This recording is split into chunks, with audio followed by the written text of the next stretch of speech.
말씀을 통해서 주시는 말씀을 전하려고 하는 것은 매년 1월이면 축복의 열쇠 5가지의 말씀을 주는데, 오늘 마지막 5번째 바로 선교라는, 전도라는 제목을 가지고 함께 은혜를 나누고자 합니다. 하나님께서 여러분들을 택해 주셔서 당신의 백성으로 삼아주신 하나님의 자녀들에게는 하나님께서 반드시 축복을 주시고자 하는 하나님의 약속이 주어져 있습니다. 근데 하나님이 가장 기뻐하시는 일을 우리가 할 때 하나님께서는 축복하지 않으면 안 될 수밖에 없을 만큼 하나님이 감동을 주시고 그 감동이 우리에게 밀려온다라는 것인데, 하나님이 우리를 향해서 감동을 받으시는 게 뭐냐면, 우리는 첫째는 우리가 구원받은 것인데 구원은 우리의 행위에서 받은 거예요? 하나님의 전적인 은혜예요. 은혜죠. 하나님이 다 하신 거예요. 행위에서 구원받은 게 아니에요. 만약에 내가 조금이라도 0.1이라도 행위로서 구원받을 수 있다고 한다면 예수님은 오실 필요가 없는 거예요. 내가 스스로 노력해서 구원받으면 되는 것이지. 그렇다고 해서 교회를 다닌다고 해서 다 구원받는 거예요? 아니죠. 교회를 다닌다고 해서 구원받는 것이 아니고, 저는 이 말을 여태까지 35년 동안 목회하면서 교회를 다니십시오, 그럼 구원받습니다라는 말을 단 한마디도 한 적이 없어요. 뭘 받아야 돼요? 예수님을 믿어야 구원받는 거지. 교회를 다녀서 구원받는 게 아니에요. 믿어야 구원받는 거예요. 근데 그 믿음은 누가 주신 선물이라는 거예요? 하나님이 주신 선물이라는 거예요. 그래서 우리는 하나님께 뭐예요? 감사한 거예요. 감사하고, 나 같은 이 죄인을 내가 뭔데, 우리 주님이 나에게 찾아와서 크고 부드러운 손으로 나의 연약한 손을 잡아서 나를 이끌어서 당신의 자녀로, 당신의 품으로 안아주신 것뿐이에요. 그것을 생각하면 우리는 하나님 앞에 감사하죠. 그 감사한 보답의 행위가 바로 뭐예요? 두 번째, 예배예요. 하나님은 영이시니 예배하는 자가 영과 진리로 예배할지니 하나님은 이와 같은 자를 찾으신다고 그랬거든요. 그 예배하는 그 한 사람을 찾으시는데, 그 예배를 드리는 그 모습을 하나님이 너무너무 기뻐하신 거예요. 원래 아담을 창조하신 목적이 뭐예요? 인간을 만드신 목적이 뭐예요? 인간을 통해서 찬송과 예배를 받으시려고 인간을 만드셨는데, 인간이 죄를 짐으로 말미암아 하나님 앞에 하나님의 형상이 파괴되다 보니까 하나님과 예배를 잃어버린 거예요. 그래서 예수님을 이 땅에 다시 보내서 우리를 구원하시고 다시 예배를 회복시켜 주시고 잃어버렸던 예배를 복구시켰던 것이 바로 뭐냐면, 첫째 아담은 예배를 무너뜨렸지만 둘째 아담으로 오신 예수님이 예배를 복구시켜서 다시 우리 구원받은 사람들로부터 뭘 받기를 원하는 거예요? 예배를 받기를 원하는 거예요. 그래서 여러분들이 지금 이 자리에 앉아서 예배를 드리는 것을 너무너무 기뻐하시는 것이 하나님이시다라는 거예요. 그래서 이거를 축복을 약속하신 거예요, 예배를. 그래서 하나님은 예배하는 그 한 사람을 찾으시는데, 그래서 예배의 성공은 인생의 성공이라는 게 거기에 나오는 거예요. 예배 실패면 인생의 실패예요. 그래서 우리는 이 땅에 살아가면서 주님이 부르신 그날 때까지 예배의 성공자가 돼야 되고 예배의 목숨을 걸어야 된다라는 것을 보게 된, 비록 비대면일지라도 현장 예배 드릴 때에도 우리는 마음에 흐트러지거나 절대적으로 바로 흔들림이 없이 살아계신 하나님께 예배하는 일에 집중하면 그것은 바로 축복의 열쇠가 된다는 것을 보게 되고요. 그런데 예배는 어디서 드려야 되느냐 할 때 장소는 상관없습니다. 장소는 상관없어요. 교회가 뭐냐? 교회는 어떤 건물만 의미하는 것이 아니다. 누구든지 주 예수의 이름으로 두세 사람이 모여서 예배하면 그것이 교회요. 그것이 바로 성전인데, 그러나 이 교회라는 것은 지금 우리가 모여진 이 모임의 장소가 어디예요? 교회예요. 누구의 이름으로 모였습니까? 주 예수의 이름으로 모였다라는 거예요. 그렇기 때문에 교회가 곧 누구예요? 예수님이고, 예수님이 곧 교회라는 것을 지난번에 말씀드렸습니다. 사도 바울이 핍박하러 갔잖아요. 예수 믿는 사람이 핍박할 때 부활하신 예수님이 나타나서 바울에게 말합니다. 사울아, 사울아, 네가 어째 나를 핍박하느냐? 사울은 예수님을 핍박한 적이 없어요. 예수 믿는 사람들을 핍박했지, 교회를 핍박했지, 예수님을 핍박한 적이 없어요. 근데 예수님은 교회를 핍박한 것이 곧 누구를 핍박한 거라고 그랬어요? 나를 핍박한 거라고 했습니다. 어째 나를 핍박하느냐? 그것은 뭘 의미합니까? 교회는 예수님이고 예수님은 곧 교회다. 그래서 교회는 그리스도의 몸이라는 이유가 그러는 것이에요. 그래서 우리가 교회를 떠난다는 것은 뭘 떠난다는 거예요? 누구를 떠난다는 거예요? 예수님을 떠난다는 거예요. 우리 교회를 사랑한다는 것은 누구를 사랑한다는 거예요? 예수님을 사랑해요. 그래서 교회는 바로 예수님이고 예수님은 교회예요. 몸과 같은 거예요. 그렇기 때문에 교회를 떠나서는 우리는 아무것도 할 수가 없는 거예요. 마치 포도나무가 가지에서 떨어져 나가면 아무런 열매를 맺을 수 없는 것 같이 바로 성도가 교회를 떠나서는 결국 많은 생명을 얻을 수가 없다라는 것을 우리가 교회론에 대해서 우리 한번 생각을 했다라는 거죠. 그 다음에 교회 안에서 우리 예배를 드릴 때는 항상 우리 뭐가 있어야 됩니까? 물질로 표현하는 행위가 있어야 되는데 하나님께서 돈이 없어서 우리에게 물질을 요구하는 게 아니거든요. 바로 하나님 앞에 내가 당신을 사랑합니다, 나는 당신을 신뢰합니다라는 최고의 표현을 우리가 물질로 행함으로 말미암아 하나님과 나와의 관계가 유기적인 관계를 재확립시키는 일에 있어서 하나님 앞에 헌금으로 자원하는 마음으로 드리는 겁니다. 믿음 없이, 아니 믿음도 안 된 11조를 드릴 수 있을 만한 믿음도 안 되는데 드리는 것은 그는 하나님이 기뻐하지도 않고 하나님이 받으시지도 않는다는 거예요. 차라리 믿음이 없으면 안 하는 것이 난다. 믿음이 없이 드려가지고 시험 들면, 그래서 교회 못 나온다고 한다면 차라리 드리지 않고 교회에 나와서 믿음이 생길 때까지 그냥 열심히 하나님 내가 믿음으로 드릴 수 있도록 도와달라고 그렇게 하는 거예요. 그렇게 하는 게 합당하다라고 하는 것입니다. 내가 잘못 얘기했어요? 그 다음에 마지막에 4가지까지 말씀드립니다. 하나님이 축복을 받을 만한 첫 번째 열쇠는 구원받아야 된다. 구원받은 자의 반응이 뭐라고요? 예배다. 예배는 어디에서? 교회에서. 교회를 떠나는 것은 예수님을 떠나는 것이고 예수님을 떠나는 것은 교회를 떠나는 것이다. 예배 중에서 하나님 앞에 가장 기본적인 하나님과 유기적인 관계를 재확립시키는 것이 물질적 표현이다. 교회가 돈이 없어서 돈을 얻기 때문에 돈 걷어가지고 교회를 잘 먹고 교회 건물 지고 그 목적은 아니다. 그거 아니다라는 거예요. 마지막 5번째는요, 오늘은 선교에 대한 이야기를 합니다. 이 5가지가 여러분 안에 딱 자리 잡으면 우리가 하나님 내가 복 주십시오, 문제 해결하십시오 하지 않아도 이미 우리가 지금 5가지는 무엇을 하는 겁니까? 먼저 그의 나라와 그의 의를 구하는 삶이거든. 그러면 이 모든 것으로 하나님이 더하신다라는 약속의 말씀이 주어졌기 때문에 저와 여러분이 다른 거 할 필요 없습니다. 5가지 기본 자세만 잘 갖추고 여러분 일생 동안 그 믿음의 목적대로 삶을 살아가면요, 우리가 굳이 하나님 내게 100억을 달라고 기도하지 않아도 하나님 100억을 주시는 거예요. 이건 진리가 아니니까 믿거나 말거나예요. 저는 그 기도만 하고 있지만 여러분과는 상관없는 거니까. 100억 하나님 주실 줄 믿습니다. 이거 무슨 경배장 같아요. 자, 오늘 본문에 말씀드렸습니다. 다 지난주에 설교를 보니까 53분을 했더라고요. 그런데 여러분들 앉아 계시는 분들이 꼭 5분 설교를 듣는 것처럼 여러분 너무나도 집중을 해주셔서 이번 주에도 조금 그 기세를 또 넘어서 한 54분을 좀 설교하려고 좀 그러고 있습니다. 자, 오늘 본문의 말씀은 어떻게 되냐면 예수님께서 십자가의 대속에 피 흘려 죽으시고 사흘 만에 살아나셨어요. 그리고 40일 동안 그 땅에 살아계신 것을 증명을 보여주잖아요. 증인이 있어야 되니까 40일 동안 당신이 살아나신 것을 못자국과 옆구리의 창자국을 다 보여주면서 다시 사신 것을 제자들에게 증거로 증명해 주셨어요. 그리고 나서 40일이 딱 되는 날 예수님이 제자들에게 선포합니다. 얘들아, 너희들은 몇 날 몇 시에 감람산이라는 곳으로 다 모여라 라고 통보를 합니다.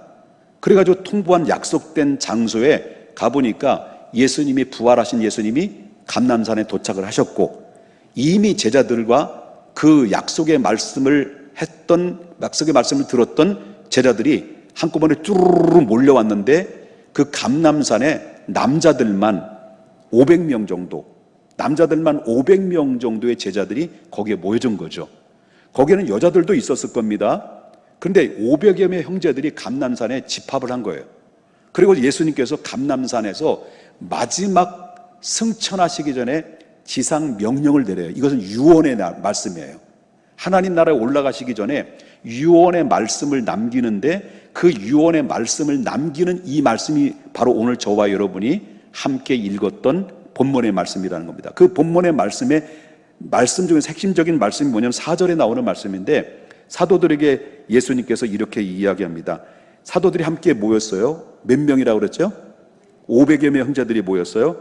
그러면서 모여진 그들은 마지막 분부에 말씀하는데, 그들에게 분부하여 이르되 너는 어디를 떠나지 말라는 거죠.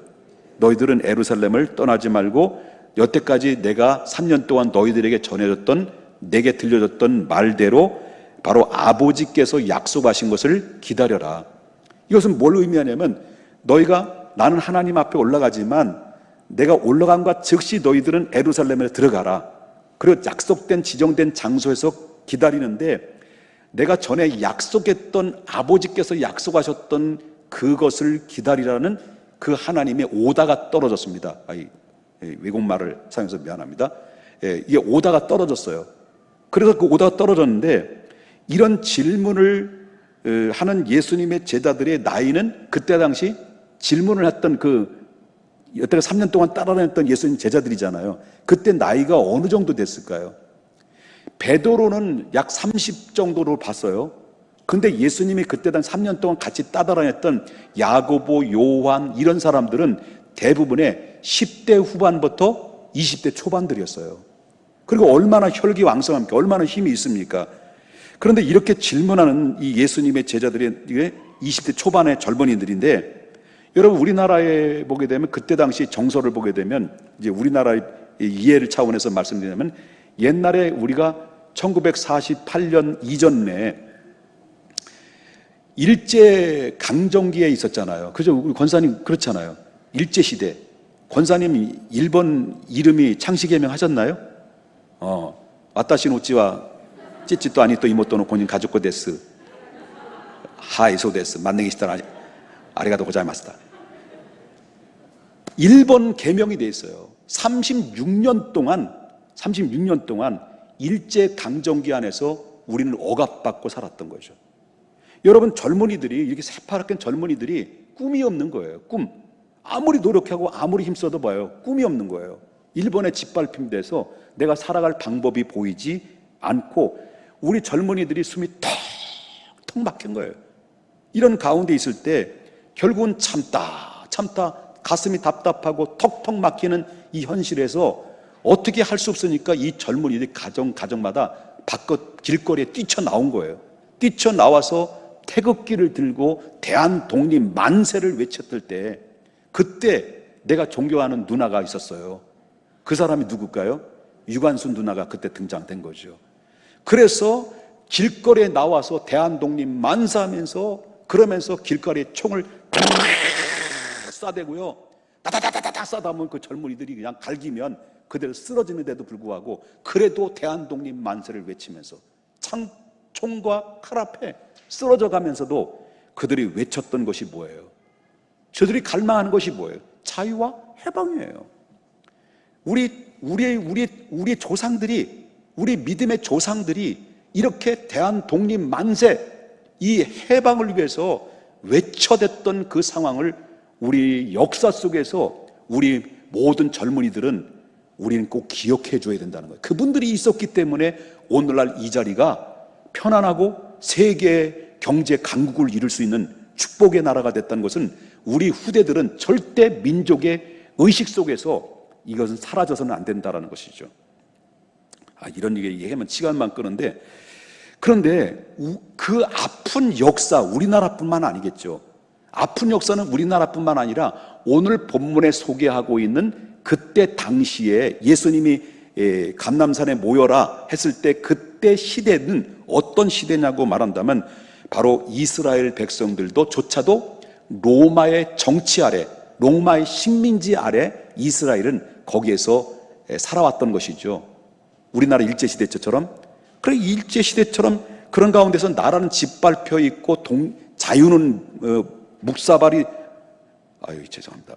어차피 나온 얘기 묵사발이 돼버려 가지고 그래서 그들은 갈피를 잡지 못하는 가운데 있다 보니까 그때 당시에 이스라엘의 수많은 젊은이들의 마음속에는 미래가 안 보여요.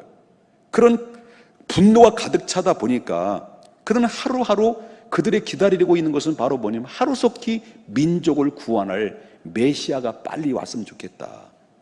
이 로마를 물리치고 이스라엘 왕국을 건설해서 새로운 나라를 세웠으면 좋겠다라는 것이 수많은 젊은이들이 그 가슴 속에 피가 끓어오를 만큼 간절하고 사모하는 마음으로 그들은 메시아를 기다려왔다는 거예요.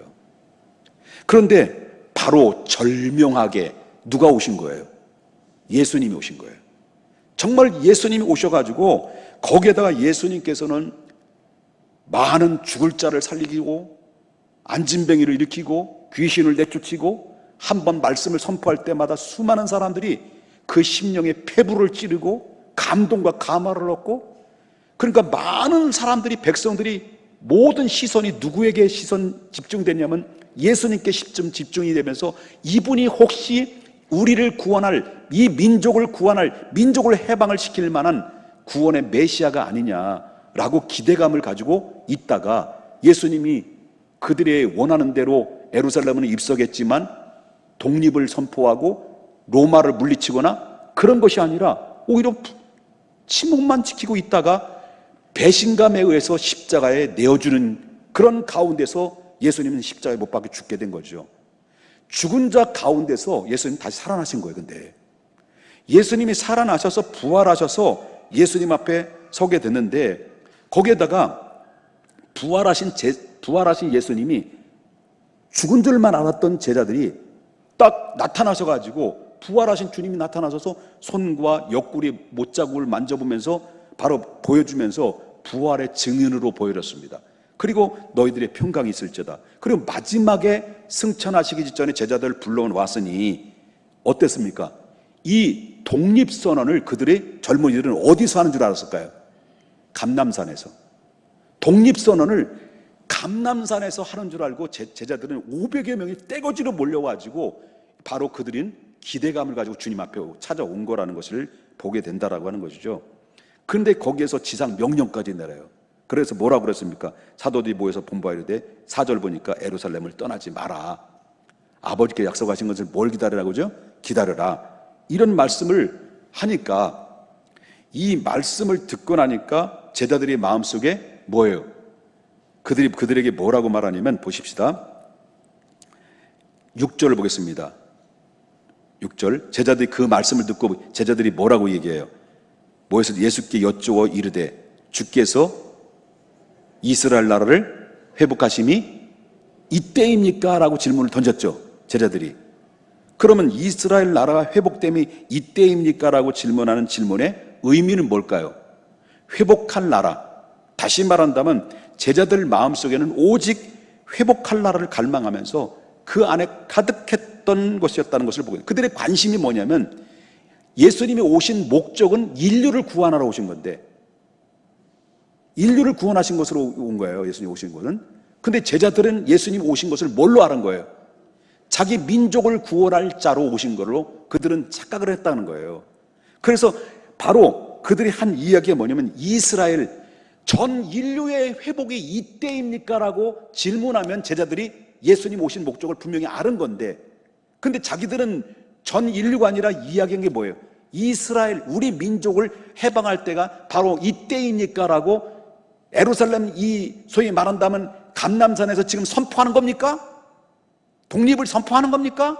그리고 이제는 바로 로마를 척결시키고 당신의 나라가 임하는 겁니까? 라고 이렇게 이제는 그렇게 그들은 기대감을 가지고 착각을 하고 있었다라는 거죠. 그 제자들 지금 예수님 누구로 보고 있는 거예요, 지금요? 여태까지 예수님을 3년 동안 따라다녔고 부활하신 주님을 목격했고 마지막에 승천하시기 직전에 놓여 있는데도 봐도 이제 조금 있어 올라가는 것도 그거 모르고 지금 누구로 착각하고 있는 거예요? 모든 민족을 구원할, 전 세계의 민족을 구원할 것이 아니라 전 인류를 구원할 것이 아니라 그들은 자기 민족을 구원할 것으로 이제 곧 시작할 것이다라는 기대감으로 착각하고 있었다는 거예요. 뭐 이해하시는 건지 이해하셨습니까? 있다는 거예요. 우리도 예수 믿는 목적을 잘못 정해서 예수를 믿는 사람들 많아요. 예수 믿는 목적이 잘 먹고 잘 살고 성공하고 축복받고 뭐 이런 목적으로 신앙에 살아가는 사람들, 자기가 정해놓은 신앙, 이런 종교인들이 교회 다니면서 너무 많다는 거죠.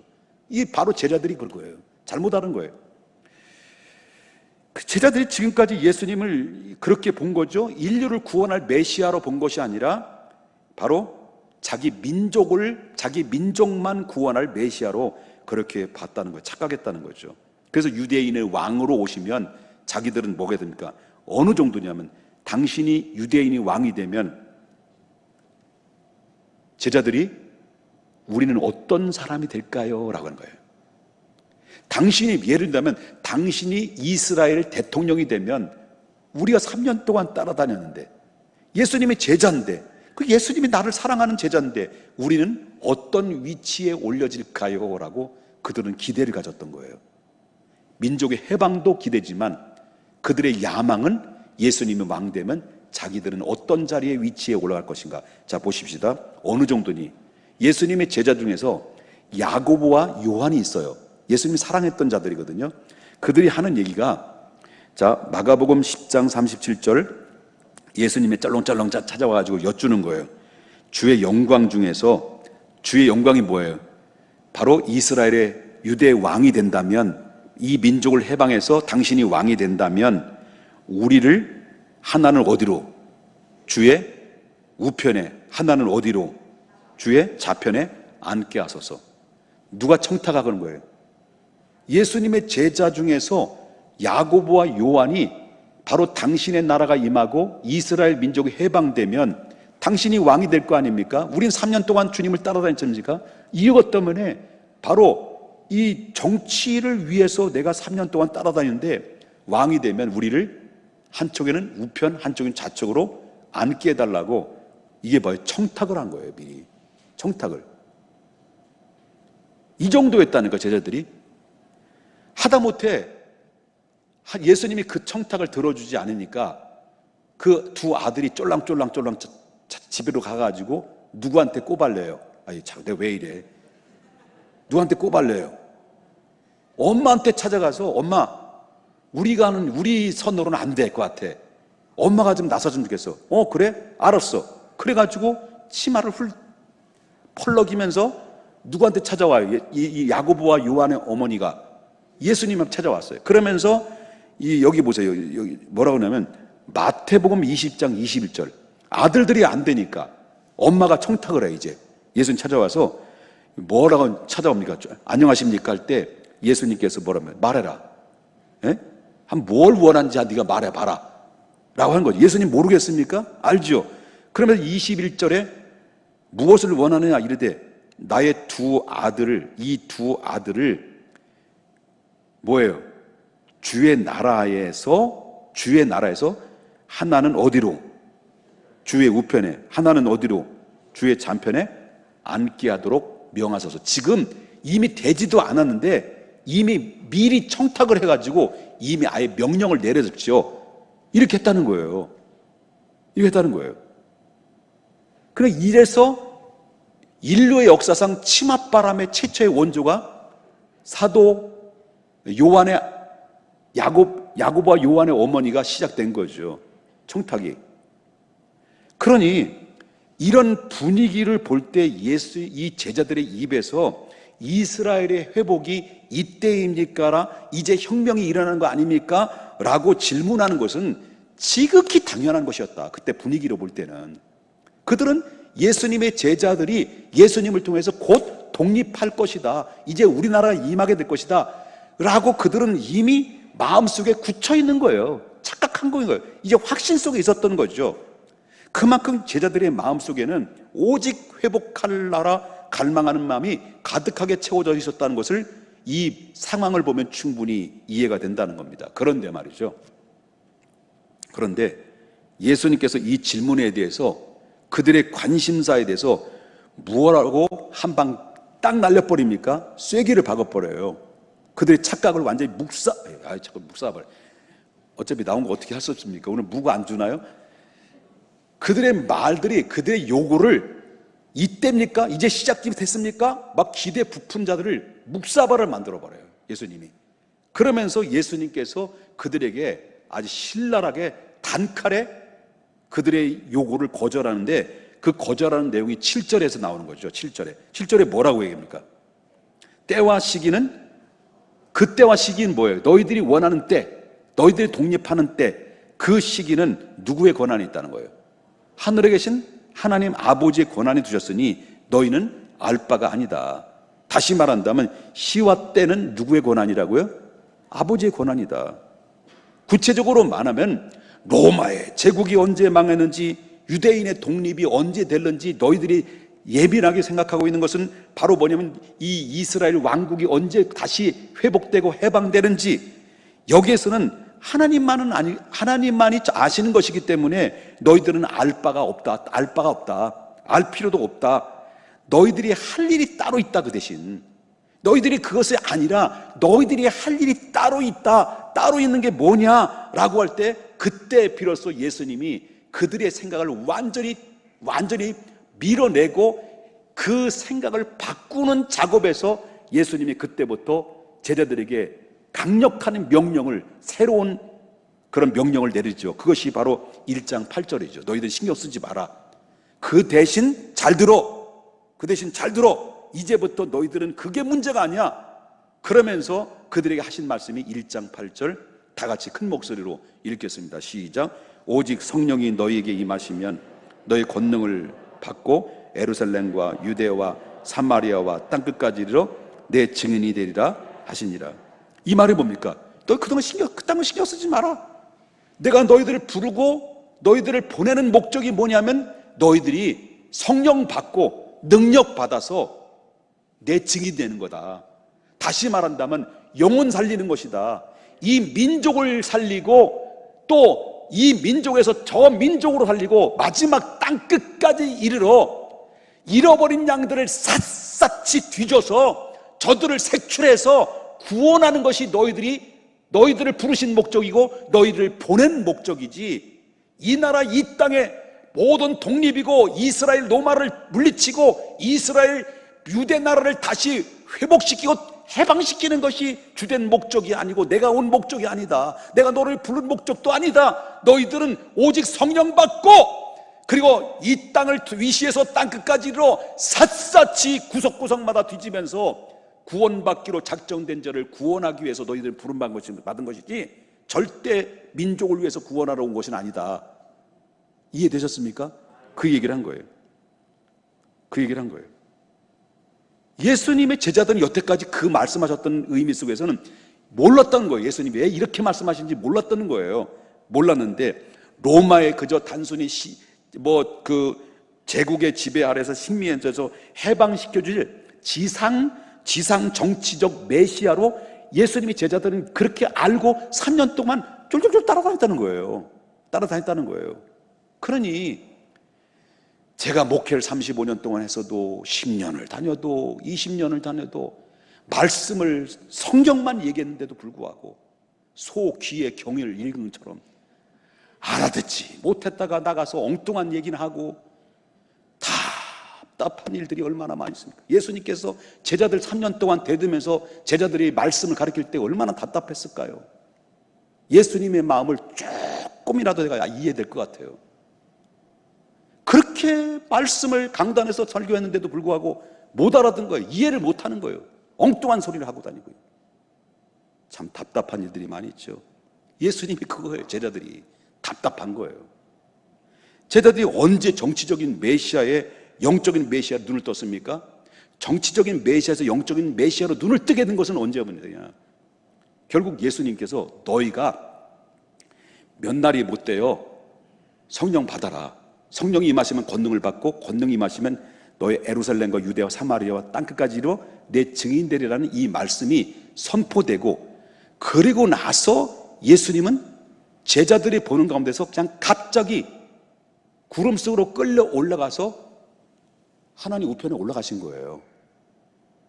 올라가시고 이 말을 얘기하고 성령 받아라, 권능 받고 예루살렘과 유대와 사마리아와 땅끝까지로 내 증인 되라. 그리고 쑥 하고 올라간 거예요. 그럼 벙찐 거예요. 그냥 고개 좀 내려주세요. 벙찐 거예요. 벙찐 거야. 그러다가 예수님이 올라가신 광경들이 구름 속으로 가려서 예수님 사라지니까 벙 때리고 있는 자들에게 옆에 두 천사들이 갈릴리 사람들아 어찌 하늘로만 보느냐, 하늘로 올라가신 그분은 올라가신 그대로 다시 오신다라고 천사들이 바로 그 제자들이 확립시켜주는 얘기를 해요. 그리고 나서 너희들은 몇 날이 못 돼요. 성령이 임할 때까지 예루살렘을 떠나지 말고 기다리라는, 아버지께서 약속하신 그 약속을 기다리라는 그 말씀이 그때서야 제자들은 생각이 난 거예요. 그래서 500명 중에서 380명은 어디로 갔는지 몰라. 그냥 그들은 스치는 관계야. 나머지 그 약속의 말씀을, 예수님 올라가셨고 그 약속의 말씀을 믿고, 그리고 곧바로 그들은 어디로 내려가요? 예루살렘에 들어가서 마가의 다락방에 모여서 그들은 10일 동안 기도해요. 10일 동안 기도하면서 뭘 기다렸을까요? 예수님께서 약속하신, 아버지께서 약속하신 성령을 기다리라는 말씀처럼 그들은 10일 동안 기도에 몰입하기 시작해요. 기도에 몰입하기 시작하면서 10일이 딱 지나는 후에 사도행전 2장에 나오는 말씀처럼 하늘에서 급하고 강한 바람 소리가 휘 하면서 이 현장을 뒤덮어버려요. 그래서 거기에 불이 떨어지는데 불이 혀처럼 쫙 아멘 하면 끝나지, 쫙 하여서 각 사람에게 임하는데, 그때부터 성령의 불덩어리가 120명 문도에게 예수님이 약속한 대로 정말 그에게 임하니까 그때부터 말이 터지기 시작하는데 눈이 떠지고 귀가 열리고 여태까지 3년 동안 배웠던 말씀이 성령이 탁 터치가 되니까 기억이 안 났던 말씀들이 쭉쭉쭉쭉 그 말씀이 마음판에서 싹 머릿속에 다시 되살아나면서 능력의 말씀의 사람들이 완전 사로잡히기 시작하고요. 그리고 성령의 권능이 그에게 임하니까요, 바로 입에서 방언이 나오고, 그리고 신유의 역사가 나타나고 귀신이 떠나가고, 이런 일들이 바로 제자들에게 120명 무대에 다 나타나게 된 거죠. 그래, 이때부터 성령 강림 사건으로부터 예수님의 제자들이 그때 과거 오순절 마가의 다락방의 성령 강림 이전과 이후는, 이전에는 예수님을 정치적인 메시아로 봤는데 성령 받고 눈을 딱 뜨니까, 우리가 왜 예수님이 부르셨고 왜 우리가 예수님이 이런 말씀하셨는지, 왜 우리가 이 자리에 와서 성령을 우리가 기도하라 하셨는지, 우리가 성령을 받고 나니까 예수님은 우리 민족을 구원하기로 오신 하나님의, 인류를 구원하시는 구세주가 아니고 메시아가 아니라 전 인류를 구원하기 위한 메시아였구나 라는 것을 눈을 탁 떴어요. 그리고 우리가 가야 될 말씀은 예수님처럼 예루살렘과 유대와 사마리아와 땅끝까지 이르러 모든 지상 명령 앞에 구원받기로 작정된 자를 샅샅이 두져서 저들을 구원해라고 우리를 부르셨고 성령을 허락하신 이유가 바로 이거였구나 라고 그때서 눈을 열고 나서, 그때부터 예수님의 제자들은 미친 듯이 예수님의 부활을 외쳤고 미친 듯이 구원을 외쳤을 때, 그때서부터 베드로가 한 번 설교할 때 3,000명, 5,000명이 회개하고 돌아오는 기적 같은 일들이 벌어지게 하면서 그때부터 바로 초대교회는 초토화가 되기 시작했습니다. 예수님이 사역했던 것보다 예수님의 제자들이 그 사역한 그 범위는 엄청나게 영역이 넓혀지면서 그들은 그때서야 눈을 떴어요. 예수님이 민족을 구원하러 오신 분이 아니라 첫째 아담으로 무너뜨렸던 구원을 다시 이룩하시고, 그래 이 기쁨의 소식을 알지 못하는 저 이방인의 나라에게 가서 전하기 위해서 바로 이 땅에 오셨다라는 것을, 그 일을 우리에게 맡겼구나라는 것을 새로운 패러다임이 열렸어요. 그때부터 그는 미친 듯이 제자들은 자기 목을 내놓고 복음을 증거하는 전도자가 돼서 무슨 힘으로? 성령의 능력의 힘으로. 여러분, 우리 교회의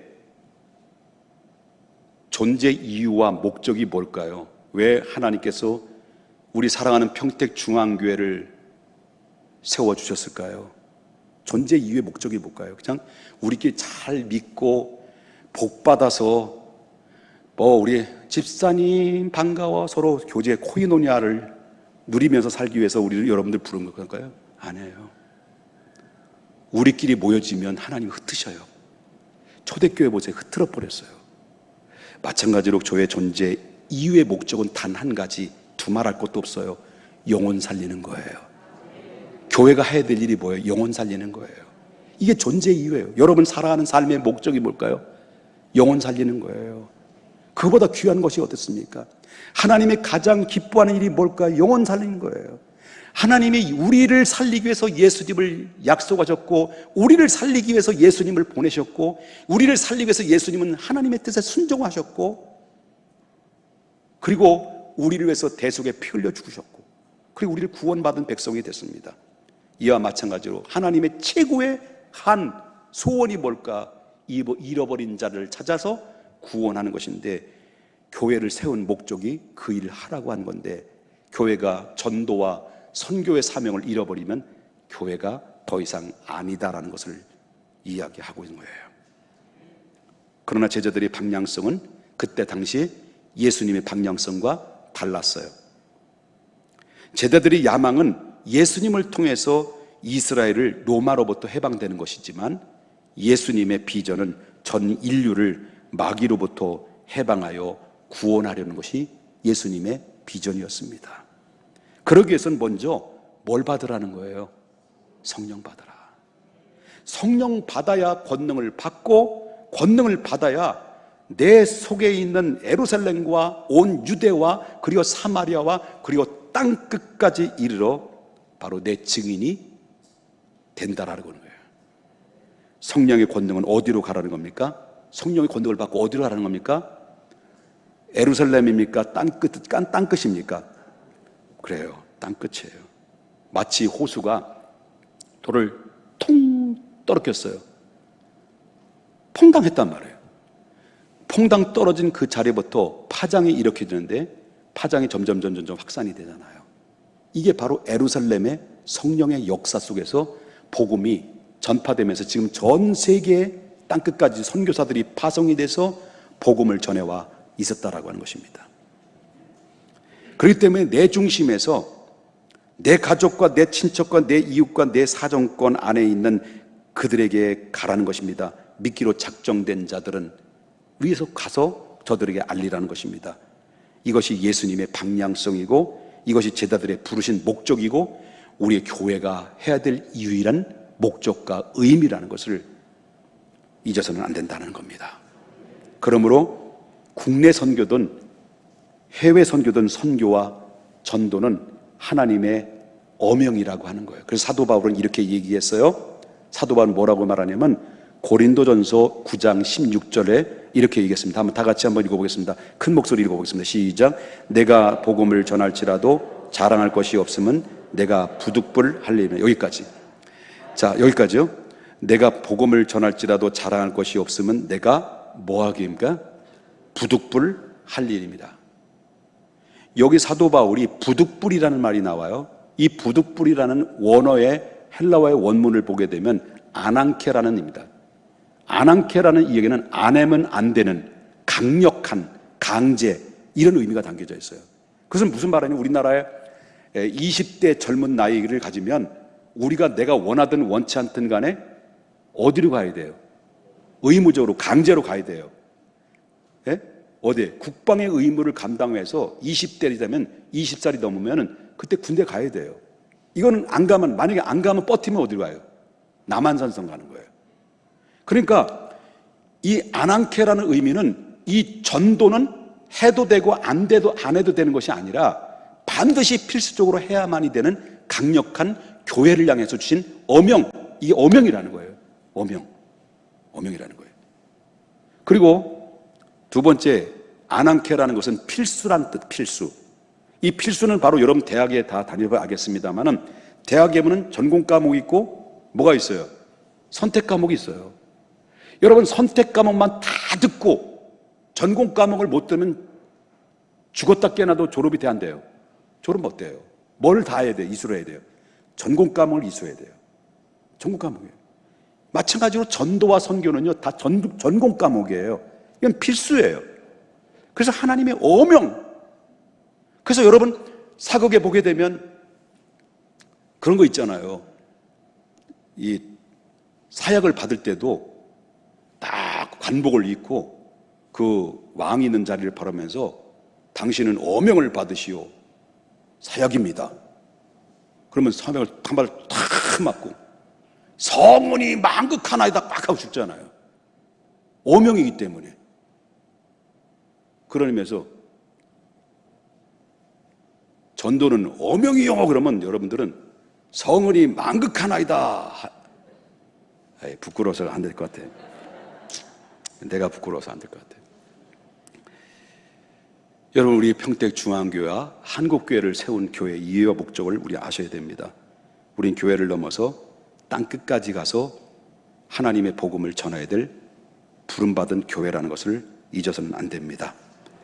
하나님이 가장 기뻐하는 것은 전도와 선교입니다. 왜냐하면 그것은 영혼을 살리는 것이기 때문입니다. 마귀가 가장 싫어하는 것이 뭘까요? 역시 전도와 선교입니다. 왜냐하면 영혼을 살리는 것이기 때문입니다. 하나님이 가장 싫어하는 것이 뭘까요? 역시 전도와 선교입니다. 왜? 영혼을 죽이는 것이기 때문이었습니다. 마귀가 가장 좋아하는 것이 뭘까요? 마귀가 가장 좋아하는 것이 뭘까요? 전도와 선교하지 않는 것입니다. 왜? 영혼을 죽이는 것이기 때문이었습니다. 여러분, 교회는 왜 선교만 하느냐 하는 말이 우리에게 선교를 많이 하잖아요. 제가 장로님 아까 일부 예배 때 질문을 드려봤는데 저희 교회에서 선교비만 지출되는 게 약 500만 원 정도 이상이 돼요. 놀라지도 않네요. 상당한 양을 선교를 지출해요. 근데 개중엔 선교비가 많이 들어가게 되면 어떤 아깝다는 생각도 들어요. 그런데 왜 교회만 선교만 하느냐라고 막 이런 이야기들 하는 것들이죠. 이게 얼마나 무서운 얘기인 줄 아십니까? 그 얘기는 바로 뭐냐면 왜 교회 선교 이렇게 이야기하는 것은요. 하나님 나와봐요. 나와 한번 맞짱 떠봅시다. 이거예요. 하나님 맞짱 뜨자는 거예요. 이거 똑같은 거예요. 그만큼 하나님은 선교에 대한 왜 선교는 한 지역을 넘어서 이 자민족에서 타민족으로 뛰어나가서 땅끝까지 이르러 다 샅샅이 뒤져서 구원받기를 받을 수 있는 기회를 다 제공하고 다 복음을 알려줘서 구원받도록 하시기 위해서는 하나님의 뜻인데 그거 왜 선교를 왜 하느냐? 그건 하나님 맞짱 뜨자는 거죠. 절대 선교에 대해서 뭐라고 하면은 제발 그러지 마세요. 이제 말씀을 맺겠습니다. 사도 바울은 예수님께 주신 사명을 감당하기 위해서 수없는 미움과 핍박과 고난을 받았어요. 그런데 사도 바울은 하나님께서 분명히 보여준 목적에 따라 살았기 때문에 선교와 핍박을 받으면서도 불구하고 사도 바울은 행복했어요. 왜? 하나님의 기뻐하시는 사명을 감당했기 때문에 그에게 능력이 있었기 때문에. 그래서 사도 바울은 늘 합니다. 내게 능력 주시는 자 안에서 나는 모든 것을 할 수가 있었다. 우리는 사도 바울 같은 사람들이 아닙니다. 우리는 사도 바울처럼 살 수가 없습니다. 사도 바울 같은 사람은 될 수는 없지만 그러나 사도 바울이 받았던 성령은 우리도 받은 사람들입니다. 그렇기 때문에 사도 바울 같이 우리는 꿈의 사람이요, 환상의 사람이요, 비전의 사람이라는 것입니다. 그러므로 바울의 꿈이 우리의 꿈이고 바울의 환상이 우리의 환상이고 바울의 비전이 우리의 비전이라고 한다면 이건 바로 우리의 세계의 비전인 것입니다. 우리는 땅끝까지 보내심을 받은 소명자요 사도들의 계승자라는 것을 기억하면서 우리 평택중앙교회가 사도로서의 계승자로서 마지막 제자들은 땅끝까지 이르러 복음을 전파하지 못했지만 마지막 땅끝이라는 이 사명의 어명 앞에 우리가 세계 곳곳마다 선교사를 파송하고 그리고 그들에게 복음을 알리는데 우리 중앙교회가 값지게 쓰임받는 우리 교회가 될 줄 믿는 거예요. 그러기 위해서는 여러분 복 많이 받으셔야 됩니다. 그래서 여러분들 각 가정마다 최하 50억 이상씩 다 벌으셔요. 아멘 하신 분들만 축복이 될 줄 믿습니다. 50억 이상, 최하 50억 이상. 그래서 각 가정에서 계속 파송을 하는 거예요. 선교사를. 내 가정에서 선교사 한 명 파송하는 거와 교회에서 선교사 한 명 파송하는 거는 천지차이예요. 얼마나 복입니까? 얼마나 축복입니까? 그리고 50억이 안 다더라도 여러분 한 달에 10만 원씩이라도 선교사를 파송한다면 그것처럼 값진, 우리는 가서 전할 수 없어요. 자기들이 대신 가서 전하겠다는데 우리는 갈 수 없지만 그들에게 물질과 기도로 후원해 준다면 땅끝까지 이르러 복음을 전파되고 예수님의 재림은 점점 앞당겨진다라고 하는 것을 우리 믿으셔야 될 줄 믿습니다. 다음 주에는 설교 35분 믿거나 말거나 기도하겠습니다.